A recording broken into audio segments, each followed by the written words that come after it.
Probably when I told to your team, who I work very closely with, that Sylvia was in my arms in the hospital, and that I literally felt like I couldn't have thanked them more. I would have loved to have just gone to Australia and just given them a big hug and to, say thank you for looking after me as well. It wasn't kind of like just, I didn't feel like a client or a customer, or, I felt like they really supported me. Doing this. So what was your rock bottom, Alice? Tell me more. I think when we'd been trying for a long time and we kind of knew that something wasn't right, but we were quite healthy. Well, I thought we were quite young and fit, and we led conscious kind of lifestyles. And then I felt like time was just slipping away very quickly, and then friends were getting pregnant with their second, and life just seemed kind of becoming very unfair, and I was comparing myself a lot to kind of what everyone else had, and why can't I have this? This is just doesn't seem right or logical. And then when I was rock bottom, I'm a teacher, so you can't really be rock bottom at school. You have to kind of still be acting. And so I would just share with a few colleagues, and one of my colleagues in the staff room was like, "Oh, have you heard of this program called the Fertility Breakthrough Program?" And then that's when I kind of thought, "Oh well, we've done IVF. It's not working. Every gynecologist said that I have to have donor eggs, and I felt like we'd done everything." And I thought, will this work? So I talked to my friend who went through your program, and she was like, "Oh, just do it. Don't do any more IVF. Just try and do the program." And that's when I reached out to you guys, and kind of we started talking and exploring the journey. So yeah, it kind of changed everything. It was. Oh, wow.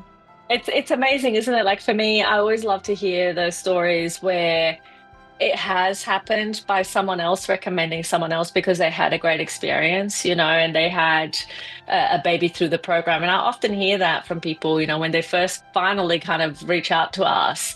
It's like, oh yeah, because either my friend had a baby or somebody else had a baby, and for me, I think that those sharing moments are just so vital. Tell me a little bit about, like, what was hard about the journey that you had been on up until that point? You've mentioned IVF. Tell us a little bit more. Tell me a little bit more about, what was going on there and what had you tried and what was happening?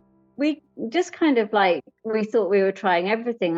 Dr. Google was kind of always there, and I was kind of, researching, trying to find out what I do or what I was doing wrong. And with IVF, it was just a case of black and white, kind of this, you are 30, I can't remember how old was when I first had it done, but you are 33, you will need a donor egg, or you haven't got many follicles left, so we don't know, or and then after the procedure, the fertilized kind of eggs weren't kind of what they are very good quality. And so I just thought it was just going to be a downward spiral. I was looking into adopting, and all the countries that I was looking to adopt in, you had to have all these different kind of not qualifications as such, but there was such a stringent. You have to meet certain criteria.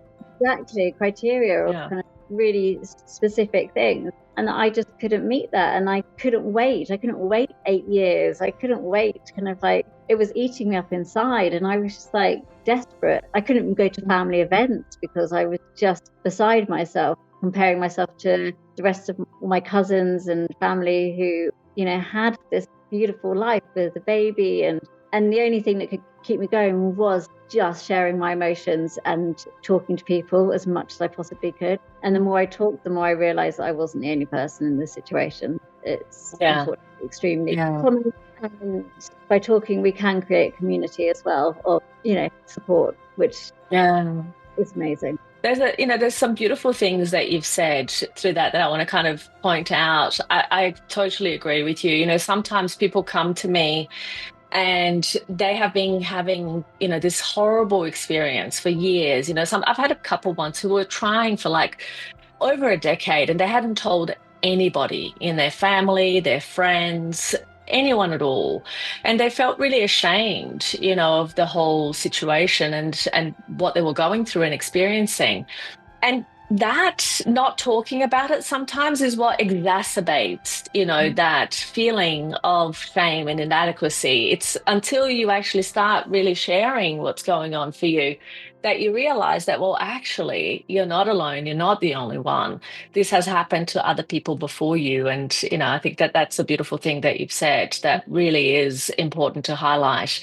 Another really interesting thing that I think, your case showcases really is this idea that, you don't really know what's going to be the best path, but sometimes you have to kind of like trust your gut instinct to go, what I'm doing is not happening, is not working, right, in the way that I expected. So I do need to do something else. I do need to do something new. And it sounds like there were a lot of pieces on this journey that had some pretty deep and severe impacts. I mean, when you start to feel like you can't go to a family event because of the way you feel, I think that there's definitely a lot of impact. How did it impact you personally? But then how do you feel as well that it had, and I think that, Bastian, he was here just before as we were having a quick discussion before we started this, kind of screening. And he said something that really captivated me, which is like, everything is better now. Like, I don't care if it's raining outside, everything is great, even if it's, I know that we can just kind of be together and enjoy and have fun. So there's obviously being a shift, but I want to kind of understand what was happening before this shift occurred, because, like these feelings and emotions, they were there for a while. How long were you trying in total?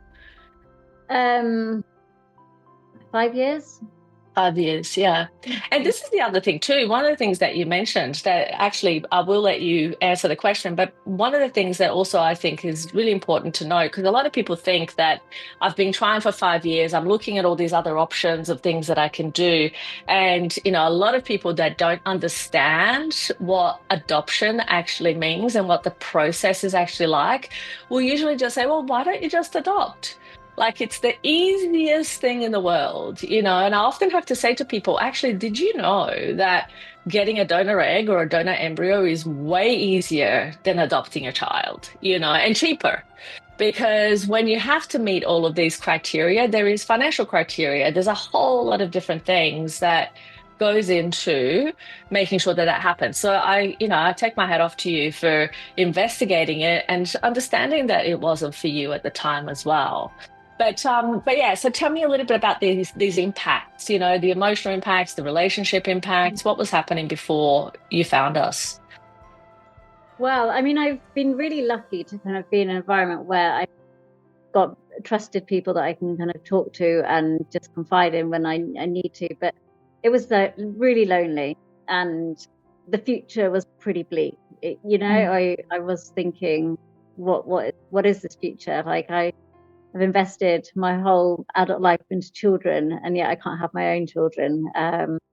And everything seemed unfair, and it was just heartbreaking. I literally felt like my heart was breaking all the time. And people could understand to a certain extent, but when people are like, oh well, it will happen, and you're thinking, how do you know it's going to happen? Like, that's the kind of, being how I am, I was just like, oh yeah, okay. And I was inside, I was like, you've got no idea. I just kind of, but also people don't know how to react and stuff, and people try to be supportive and everything. But when you are living with your nightmare, with a friend and everything, that was my nightmare. It was just hard, and luckily Bastian and I, we're a very strong couple. We talk to each other a lot, and try to share how we're feeling a lot. But it was lonely. It was and tricky. Yeah, I can imagine. I can imagine that it's not the easiest, but it's also important. I think that you really highlight this really well, where you know the ability to build community around this conversation is actually really important, because it really does have these multiple impacts. And I think that for a lot of people, the biggest fear that they have is the fact that what's going to happen in the future? What happens if this never happens? Like, am I going to be alone? What were some of those feelings and thoughts that used to cross your mind? Like, what were you scared about the most?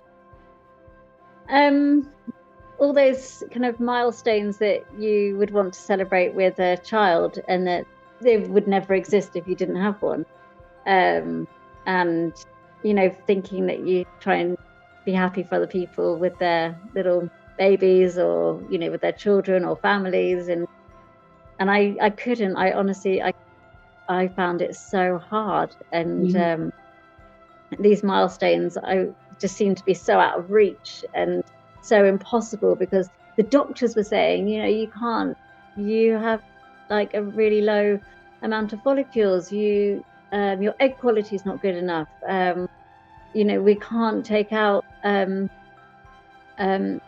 many embryos as we wanted. And so it was all this language and all these doctors, you know, doctors are meant to be there to help you, and you want to believe them. But I didn't want to believe any of them, what they were saying. It was heartbreaking each time. And I would compare myself to other people, be like, they're not healthy, and they do this and they do that. And again, a vicious cycle, very, very vicious. Yeah. And, you know, how many cycles of IVF did you end up doing? We did 3 in the end, yeah. And what happened each time? The thing is, what I really felt, and like from doing in the breakthrough program, is that I realized that when we were doing the IVF cycles, that we didn't have the knowledge.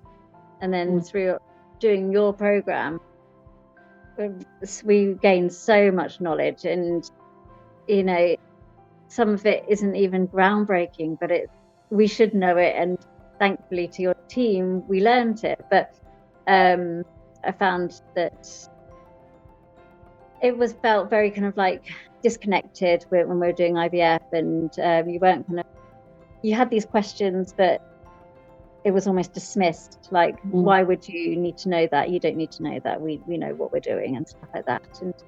And I know that obviously that's not everybody's experience and stuff. So that was mine. And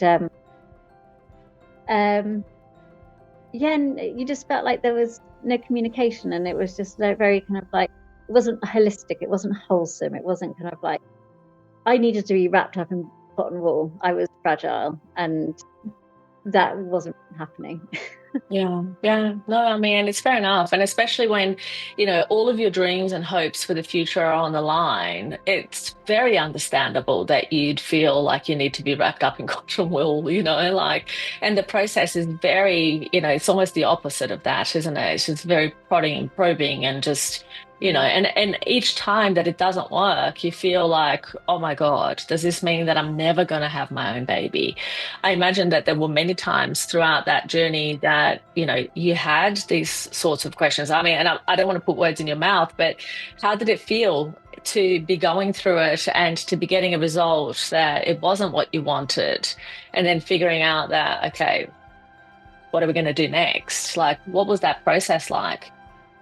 Well, it felt like kind of Groundhog Day every month, like when you realized that you weren't pregnant, and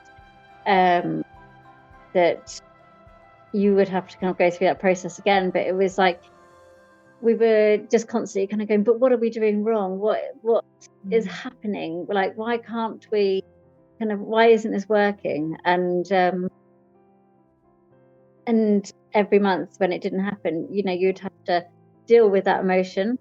You would have to face it again. You would have to talk it through. You would have to live it, and then, you know, try and again for the next month. And it either went really quickly or really slowly. You know, you didn't want any of these moments to happen. You just wanted that to be pregnant, and that was I mean, you know, especially after, you know, 5 years of trying to get pregnant, you really want the thing to just hurry along. You know, it's like, I don't want to wait another second. So at what year did you actually start doing IVF? when was it? 7 years ago, I think. No, it might not have been 7. About the 3rd year or so of trying, around the 3rd year of trying. And then between, so basically in a period of about a year or so, you did all of your 3 cycles. Is that right? Before you found us? Well, we had we had a miscarriage as well, which was a natural conception, just before we started the program. But then unfortunately we lost it, the baby, and that's when we kind of like went into the program, was kind of almost at the same time. So in a way, the team were really helpful with the grieving process as well, because that allowed us to kind of like look forward and kind of like focus on something, and allow us to kind of make small kind of breakthroughs as well within that time, things we could change, things we could focus on. Yeah, absolutely. And so tell me, what happened in the end of, like, well, not in the end, but that was kind of like the new beginning, right? Where you decided, all right, we better do this program. Nothing else has worked, so we might as well, like dive deep and just commit. So what kind of brought that feeling about? Was it having had a miscarriage? Was it before that? How did it all kind of happen to bring you to that point?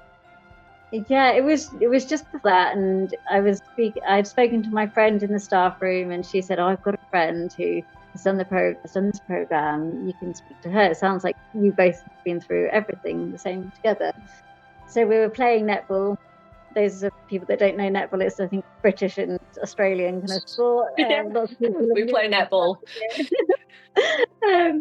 And I just said, "Oh, I'm that anonymous friend that our mutual friend was talking about." And she said, "Please just do it. It's amazing." She said, "I had one baby, and then after I had him, 6 months later, I was pregnant again, using all of the methods that they'd taught me." And she was, we were comparing notes, and she had been through basically exactly the same journey as me. And then I was like, okay, this person's standing in front of me, and she's got two gorgeous children, and she's worked so hard for, and had so much heartache before this. Like, if I could try this, and I could see if this could work, because it's worked for somebody, it is true. It's not just a myth. It's not just like something that doesn't happen and you read about. It is real. So then I was like, okay. So I went home to Bastian, and I explained it to him, and so we thought, well, why not? We've tried everything. Let's try this. It's funny as you're saying that. I have to have this little chuckle inside, because since 2001, I've been doing this work, and when I say to people that we help couples overcome infertility and miscarriage, even when other treatments have failed, sometimes they don't believe me. Sometimes they're like, "Oh, sure." I'm like, this is true. And I'm like, how is it that you can? And look, I totally get it that when you have struggled so much, it's almost hard to see yourself in a different situation. It's in a different, like, seeing that this is actually possible for me. I remember having instances in my own life, and I don't know if you can resonate with this, but having instances in my own life where I could see people having incredible results, and I could see people doing, things that I wanted to do, and feel like, yeah, but it happens to them. It doesn't happen for me, or it won't happen for me, does that, like, do you know what I'm talking about? Did that ever cross your mind through this journey? All the time. Yeah. Interesting. And isn't it interesting that, like, looking back now, how do you feel about that? Like, when you look back, having been there, done that now, right? Obviously creating beautiful baby Sylvia, which I'll get you to show a photo of her later, but we can't get there yet. But having created her and looking back now, like, what do you tell yourself? What do you feel?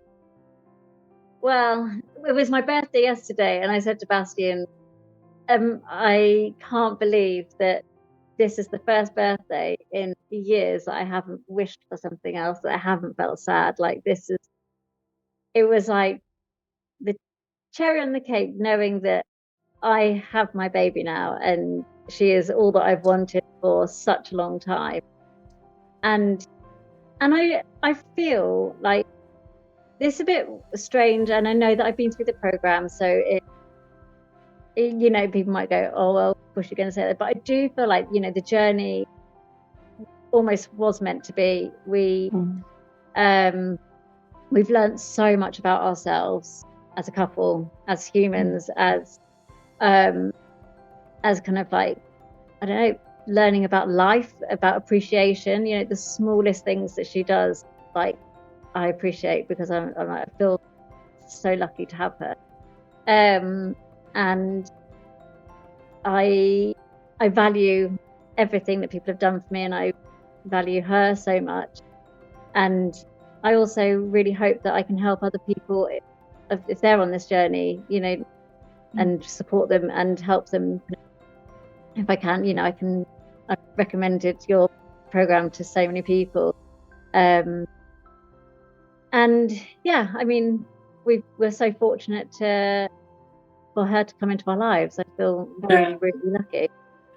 Yeah, it's amazing. It's so lovely. And I think that there is always a level as well of realization of what you are truly capable of, and how, you know, that growth that you spoke about, which I really love to hear, because that's actually one of the reasons why I went into doing this work to begin with. Believe it or not, I actually wasn't that interested in the babies. The babies were super cute, love the babies, but it wasn't because of the babies that I got started on this journey. It was actually because I really wanted to help people find that really amazing part of themselves that sometimes we only find because of the hardships that we go through, you know. And as hard as it is, and of course I knew that I had the skill and the ability that could help to support and enhance the chances of someone being able to create their greatest dream and desire.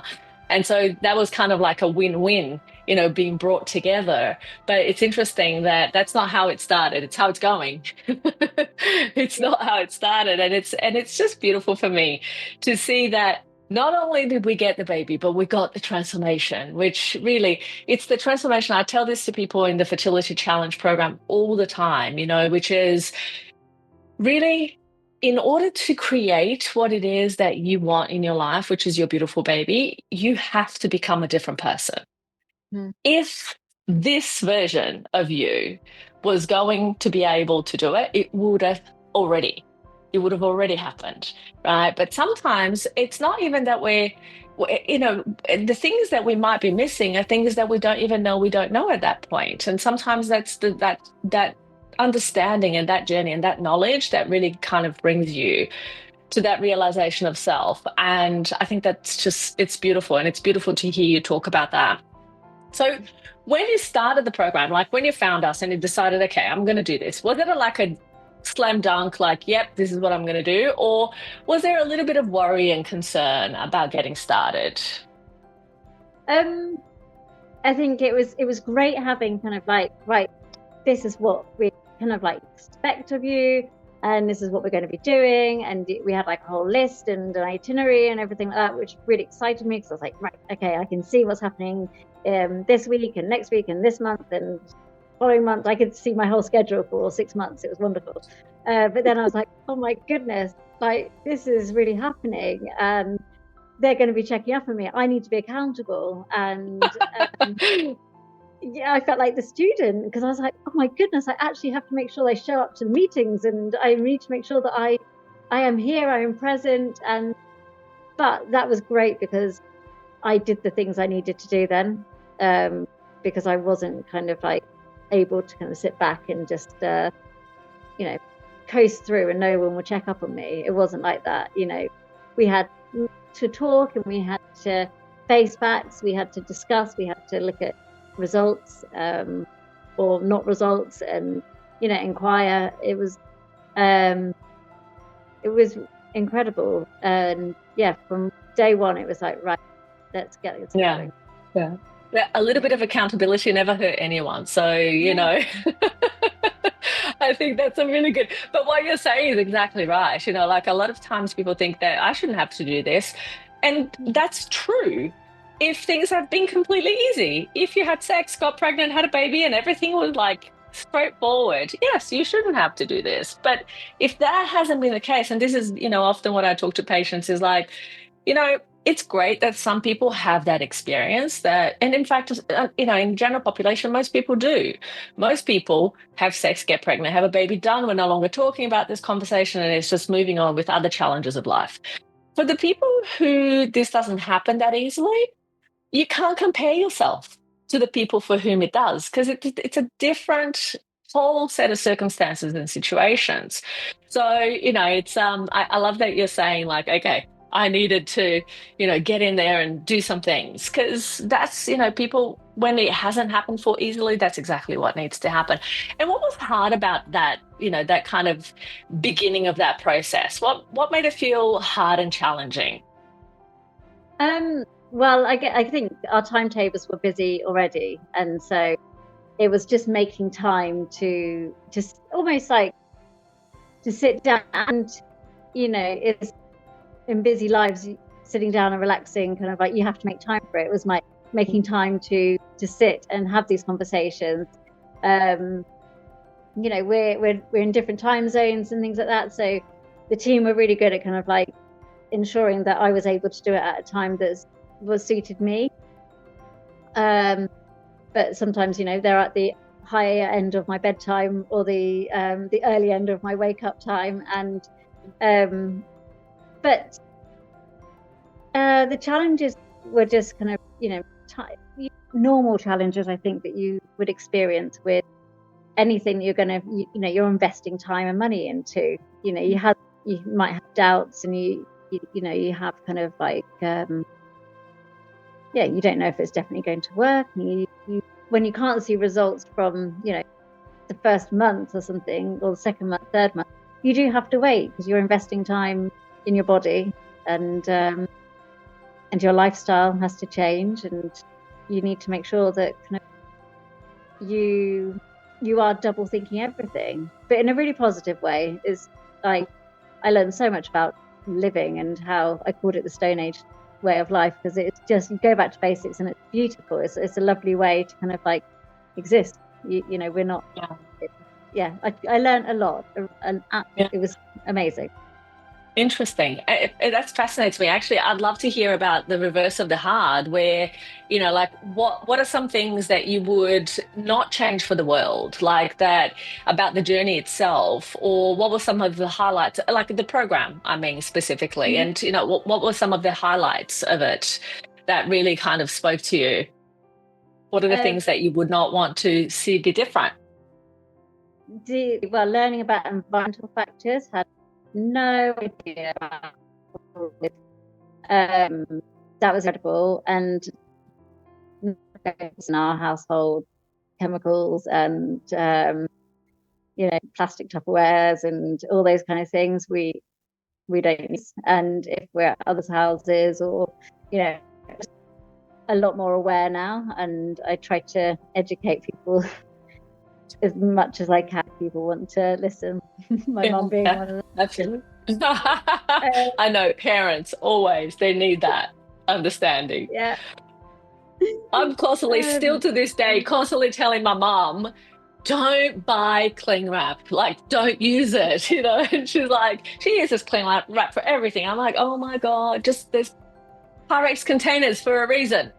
Yeah. But also it was lovely, like not even kind of like environmental factors for our house, but for the planet as well. Like that was amazing. We were finding skincare products that were kind of totally eco-friendly, organic, that kind of had no chemicals in, and that was, again, all these little challenges, but there were such big wins as well when I found the places that I could find them, and the products that I found were, then I would invest in a product instead of buying, cheaper products, but 3 of them, I'd buy a nicer product, and that would last me nearly half a year compared to other products. So you felt like you were spending maybe more money at the time, maybe you were, but then actually in the longer run, you gain so much more. It's incredible. And just knowledge of clothing and natural clothes as much as possible, and I learned so much about how to look after ourselves and the planet within the process. Yeah. So really cool. Yeah. It's really lovely. I love to hear this again for the same reasons that I've mentioned before. But again, another one of my thoughts when I first started doing this work was really wanting to make the world a better place, one healthier family at a time. And part of this process is really looking at the health of the planet. Planetary health is like, actually, believe it or not, in 2024 it became like an official almost department at Harvard looking at exactly this intersection of the health of the individual and how it relates to the health of the planet and vice versa. And these factors really have, I mean, if you research the environmental health department at Harvard Chan School of Public Health, there are so many really interesting projects that they run and studies that they run around these topics, like healthy buildings and planetary health and all of these different components that in our day to day we don't think about. But of course, I bring it into the program for our patients because obviously I have that access and I want as many people as possible to be able to have that access as well. So I'm really grateful that that's something that's changed you and changed your life and your family, because that really is the kind of input that it takes for us to be able to see a better future. I think especially these days, people are so concerned about what is this planet going to turn into and how we're going to, secure it and safeguard it for the future of our generations, and I think that it starts now. It starts with each one of us, and it's really lovely to hear you talk about that because it's something that's very, I'm very passionate about. So that's really cool. What else? What else happened? Anything else that is remarkable in terms of the program, and what was it that, and I mean more in terms of like either things that you found or how it changed your body, your response. How did you know that you were kind of getting ready, to have a baby? Like, describe to me that part of the process. So, when did you start, kind of realizing that, okay, things are changing, things are improving? And maybe even some things that you found out in terms of your health that you needed to work on to be able to change your outcome? Yeah, well, one of the things that was incredible was I had kind of, all the hormone tests before and everything like that. But then when I got the hormone test done and gave it to your team, they were like, your thyroid, it's not kind of where we want it to be. But every single doctor that had seen my hormones before that were like, yeah, it's fine. And then your lovely team were like, it needs to be in the middle here, at like maybe, I know every country has like a little bit of a different kind of like waiver range. Yeah, range, but they could see that straight away. And then I'm quite an impatient person. I don't like waiting. So sorry, I just put my phone on charge. So when I got kind of 3 months in, because it was like, yes, I learned a lot about kind of like how long it takes for your egg quality to kind of get better, but also I learned a lot about the male fertility, which is a massive thing that again we don't speak about, that we don't hear of, but it's 50-50.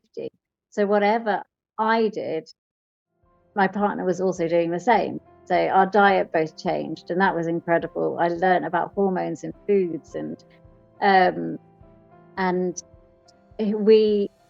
lost a little bit of weight, and he lost a lot more weight. And again, we are healthy people and everything, but obviously excess kind of weight that we just didn't need. And then your team kept a close eye on us, and just kind of, it was like they knew when the right time was.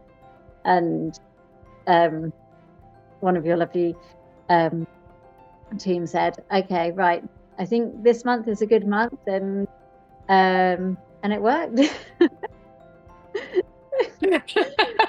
So after all that, it didn't take very long.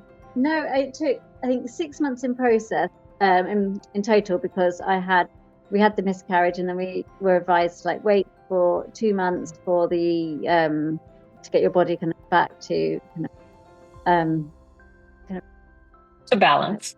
To balance, yeah. And then and you know, the grieving process as well, you've got to kind of acknowledge that. And then and then it was kind of like 3 months and a little bit, and then it was like, yeah, we're ready to go. And we were, and I couldn't believe it. You know, it never ceases to fascinate me when we address the core issues, you know, the deeper underlying causes of why somebody might be struggling to conceive or keep a healthy pregnancy to term. The incredible shift that happens as a result. I mean, even this case is a typical case that we see in the clinic. You know, 3 failed IVF cycles, 5 years of infertility, miscarriage just about before starting the program. Then, of course, preparation. And of course, you know, that initial preparation, it ranges and it changes for different couples, because sometimes people might be coming to us at 42, 43. We're going to have a slightly different approach to somebody who's coming in at 35, you know. But the reality is that there are some very specific checks and balances that we do have to. It's almost like we have to hit certain points. And that's why, you know, what you're saying, Alice, is like they knew, you know, yes, because we have very specific frameworks to know, you know, that we've developed over 2 decades. But the thing about it is that if we really think about what it takes to create that kind of transformation, by removing the obstacles to optimum health and optimum fertility and addressing the correct factors that are getting in the way. And of course, like I say, always, that's the very personalized part of this whole journey. Because for each person, you know, like sometimes you can line up 10 men with poor sperm quality, or let's say morphology, you know, the shape of the sperm is not where it needs to be. You can have 10 different reasons as to why that is, you know, in very specific circumstances. So then we have to figure out, okay, what is it that we need to do for this person? It's not going to be the same that we need to do for the 9 others, because each person is very individual in the way in which the exposures are affecting them. You know, I always talk about this idea of like, think about it when, you know, you hear of people who have never smoked a day in their life and die of lung cancer. And then you have other people who basically are chain smokers and, you know, never have lung cancer to begin with. Those differential effects are real. It's called epigenetics. And we have to account for the fact that, you know, we need to understand first what we're dealing with, so that we can then, when we apply the intervention, it's actually going to be the correct thing to do, as opposed to, you know, like just trying to wing it, you know, like that's never going to be the effective way for people who are in a situation like yours. So, but I love it how we see this so frequently, you know, like all of these years, and then all of a sudden we hit the right points, and it's like, here's a baby. Yeah. we did it. Now, tell me, in terms of that moment, describe how was it? How was the moment that you realized, like, oh my God? Well, we had a lead up to it as well. So I got a message from like an IVF clinic, and they said, your egg quality isn't good enough. We're going to have to throw away all the eggs that we collected. So I was like, okay, I can't do it anymore. And then 5 days later, we were back in Spain, and my period was 5 days late when I got this phone call about. And so I was like, maybe, I don't know, maybe there's something. And then we got back, and I did a test, and these tests were so old because we'd had them for so long. And it's like, are they even working anymore? Yeah, exactly. And then there was just one line. So I was like, okay, story of my life. I know. Went downstairs, made a cup of tea, and then I came back upstairs, and Bastian just went to me, just go and have a look again. Just check it. And I went back, and there were 2 lines. And then I did 2 more tests, and then it was 2 lines again, and it was just like I couldn't believe it. We were both kind of just in shock, in kind of like we just didn't know what to do or what to think or how to feel. That was a really strange emotion because we were so overwhelmed with like, is this actually happened? But then it was like, but has it? Like, to us, like these things, this doesn't happen to us. Like, what do we do with this now? Yeah. And so then we had to kind of like work together to kind of know. And I had to, you know, message your team, and I was like, I'm pregnant. And trying, you know, and they, you know, told me what to do next and everything. I was like, I can't lose this. I need to make sure that this is all going to be okay now. And I've still got all those tests, and I still sometimes just look at them and go, I remember the moments so clearly, and it was magical and it was scary. And I kind of just, it was wonderful. So had Bastian seen the result? Is that why he said go down and check? Yeah. He went and checked. Yeah, he went and checked, and then when I went upstairs, and he said, just go and have another look. Oh my God. So like it wasn't you telling him that this had happened. It was him like going, I think you better go check this out again. Yeah. Exactly. So yeah. Oh, what a beautiful story. That is so lovely. So, and isn't it lovely? I mean, it sounds like you then felt, how did you feel? Because obviously before this, there had been the very, you know, early miscarriage before you started the program. So how did this feel at that point? Like getting that positive pregnancy test, did it feel real, or was it still kind of like cautious? Yeah. A cautious excitement. Absolutely, yeah, totally cautious excitement. And then that was where like the beauty of having your team around really helped, because we could confide in them, and we could kind of just, you know, I could ask my 8,000 questions that I like to ask, and you know, just have that reassurance. And they were great, because I remember when kind of like we were going through a lot, and they were like, look, your body is doing what is best for your body and for you. It's fighting for you. And they were great in kind of like helping me kind of like just understand that my body is doing what it needs to do for me, and I need to kind of like respect that. And then like with this, they were like, look, your body was ready, and it's happening. And and so that was good, because we didn't tell anyone for like, I don't think like 20 weeks or something. Wow. So they were the only people that we kind of were able to kind of talk to and kind of get coached in what to do next and everything. Yeah. And so when did it feel like real for you? Like when did you kind of go, okay, this is happening? Well, we didn't get anything ready probably until like in my 30th week of pregnancy, because we were just like, we were so worried. We were like, we didn't buy. Everyone was like, so what's the nursery looking like? And we were like, oh, we don't have one. We're just like, we just need a healthy and happy baby, and that is it. And so each week would pass, and Bastian's mum would message going, you've done another week. Like, I'm so proud of you. And you know, and I'll get bigger, and I'll be like, okay. She's a midwife, right? So she would really be on the monitoring of the weeks. Exactly. Yeah.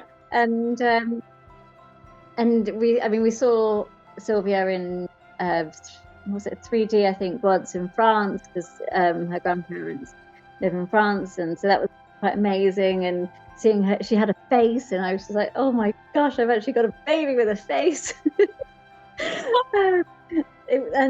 But even then, like, we are constantly, you know, she's been earthside 10 months, and we are treatments every day. Like, it doesn't become more real. Like, you live in this moment, and it's just every day you're like, wow, this is still here. She hasn't been like given back to her real family or anything like that. It's like we get to no, that's you.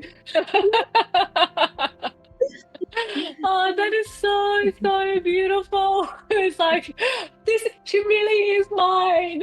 You know, that's such a beautiful, I love that. I love that. Actually warms my heart to just have that level of like joy and excitement, you know. So, but it's beautiful. And what about the grandparents and the family? How did they respond? They couldn't believe it. Like because they knew the heartache we had been through, and for them it was hard watching us go through this heartache, and we're all very close with each other and everything. So it was amazing when kind of like we told them, but again, like everyone, it was very cautious about it, because you know you don't know what's going to happen, and you can't kind of, well, I couldn't relax until I just knew everything was going to be okay with her. And still, like I can't believe she's still here, and she's not a dream. Yeah. No, look, I hear this very frequently, you know, particularly when people have experienced really long-standing time to pregnancy or previous miscarriages, that it's like, oh my God, is this a dream? Is this, you know, like, is this real? Am I really in my own life? You know, and it's really, it's lovely. And yes, you are, Alice. You are in your own life. So that is just really true. Yes, this is awesome. So tell me, actually, as we get to this, you know, kind of wrap up in this beautiful conversation, which I have really thoroughly enjoyed. What was your happiest memory from the program? Something that you will always remember, and of course, not Sylvia, because we're going to talk about her in a minute. But you know, like something that really touched you, or you know, changed you, or whatever kind of like is your happiest memory that you will carry with you forever? Probably when I told two of your team, who I work very closely with, that Sylvia was in my arms in the hospital, and that I literally felt like I couldn't have thanked them more. I would have loved to have just gone to Australia and just given them a big hug, and you know, say thank you for looking after me as well. It wasn't kind of like just, you know, I wasn't I didn't feel like a client or a customer, or you know, I felt like they really supported me, and and listened to me, and they were there and all the way with me. And I just wanted to kind of, I remember thinking, I don't know how to write this in enough words, or I hope that they can like understand how thankful I am. So I felt very, very lucky to be working with. Oh, that's so beautiful. And you know, they will definitely be watching this later, so I'm sure that they will greatly appreciate it. And you know, sometimes one of the things that patients don't always know or realize is that we really do work as a team. So your email that you sent after you had Sylvia, it goes into a special channel in our system where we all get to see it and we all get to celebrate it and just be so excited for you about it. And I remember seeing this beautiful email and photo and just thinking like, wow, to me, it's such a joy. You know, every single day where I get to work and I see that, I'm like, everything is right in the world. No matter what's going on, you know, everything is right in the world. And so I thank you for trusting us, you know, with your journey, with your life. You know, we take it that seriously because we know that it really is your life, you know, that we're working with and for. And so for us, we take that responsibility extremely seriously. So thank you for your trust in the process. It's really, really beautiful. And if you could go back in time, I think that it's a lovely way to reflect on what you've been through. But if you could go back in time and tell yourself one helpful thing that at the very start you would have loved to know, what would it be? Oh, that everything was going to be okay. So what they were saying was true. Yeah, like I wish that I had believed that, because I just couldn't believe it. It was just like there had been too many years, too many sad situations, too many sad stations, and it was just a lot, and I couldn't think of anything else apart from this. It was just, well, I was obsessed, and to know that it would all be okay would have been lovely, and it is. Yeah. And isn't it a wonderful notion to carry with you beyond here, to know that you've handled so many hard things in your life and it was okay, and everything from here will be okay too. I think that that's a beautiful thing to carry, from this experience. So that's really lovely. I think that I see Sylvia. I know Sylvia's sleeping right now. We couldn't coordinate it so much in terms of like getting the time where Bastian was going to be there and Sylvia was going to be awake, and so we just had to go and have the conversation when we could actually make it, which is wonderful. I'm really grateful that we get to do this. But tell me, let's, as a last little, kind of words of love, I suppose, for Sylvia. So what is it that in the future, when she's watching you retell this story, which I'm sure she's going to get a thrill out of it, what is it that you would like to tell her? Oh, that she literally makes everybody she meets just happy. She makes the world a happier place. And anybody who meets her, she just smiles at. She just gives so much love. And she is the most loved child. I know that everyone loves their children, and we cannot kind of love her anymore. But she's just wonderful. Like, there are no words. I haven't got any words to express how precious she is to us and to everybody that meets her. And I think that this process I feel like is inbuilt in her a little bit. She's got that appreciation for life, I feel, and she's ready to go there and get what she needs, and is excited by what's to come. Amazing. And what's, as her mum, what are your wishes and hopes for her in her future? Just to be always happy and as healthy as she can possibly be. And that's all I wished through the pregnancy, was for her to feel happy and to be healthy. So, yeah. Amazing. And my wish for you, Sylvia, is that you really carry this resilient little spirit that you brought into this world. I know that we haven't yet met, and hopefully one day I'll get to cuddle you or give you a hug, depending on how, you might be finishing university by the time that happens. So I don't know. But I just really do hope that you will carry this inner strength, because you are here, and that's such a grateful, beautiful thing for us all to experience. So thank you.